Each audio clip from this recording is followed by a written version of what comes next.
दोस्तों नमस्कार, मेरा नाम है निखिल और आज के इस एपिसोड में हम एक और बज़वर्ड पर चर्चा करेंगे। आज का बज़वर्ड है एआई यानी आर्टिफिशियल इंटेलिजेंस।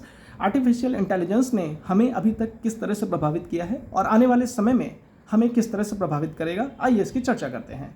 एक रिपोर्ट के मुताबिक वर्ष 2026 के शुरुआती 4 महीनों में 1,25,000 से अधिक सॉफ्टवेयर इंजीनियर्स को अपनी नौकरियों से हाथ धोना पड़ा।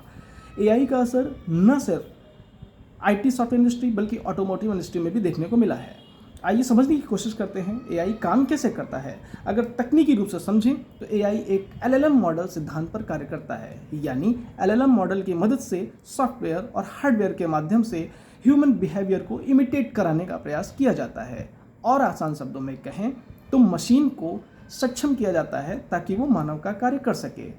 इंडस्ट्रीज़ में कई कंपनीज़ ने इस एक्सपेरिमेंट को किया और उन्होंने पाया कि मशीनों के माध्यम से वो मानव संसाधन को रिप्लेस करने में सक्षम हैं, यानी जो कार्य एक रूटीन रूप से मानवों का समूह करता था उसको मशीन करने में सक्षम है। इसको देखते हुए बहुत सी कंपनीज़ ने अपना बजट एआई डेवलपमेंट प्रोग्राम की तरफ शिफ्ट किया और मानव संसाधन को मुक्त किया, जिसके परिणाम स्वरूप हमें देखने को मिला कि इंडस्ट्री में बड़े स्तर पर छटनियाँ होना शुरू हो गईं। इसी का परिणाम था जो 1,25,000 सॉफ्टवेयर इंजीनियर्स को नौकरियों से बाहर करना पड़ा। पहले जो प्रोग्रामर एक कोड को 12 घंटे में कर पाता था, एआई की मदद से शायद उस कोड को 1 से 2 घंटे में किया जा सकता है। इसी प्रकार ऑटोमोटिव इंडस्ट्री में किसी निश्चित टास्क को करने के लिए एक मानव समूह की व्यवस्था की जाती थी, आज वहाँ पर रोबोट्स काम कर रहे हैं। इन रोबोट्स को कंपनीज़ ने शुरुआती दौर में मनुष्यों की तुलना में सस्ता पाया, अतः कंपनीज़ ने अपना सारा फोकस और बजट मशीन एंड एआई की तरफ शिफ्ट किया और मानव संसाधन को मुक्त कर दिया, जिसकी वजह से छटनियाँ हुईं और लोग बेरोजगार हुए।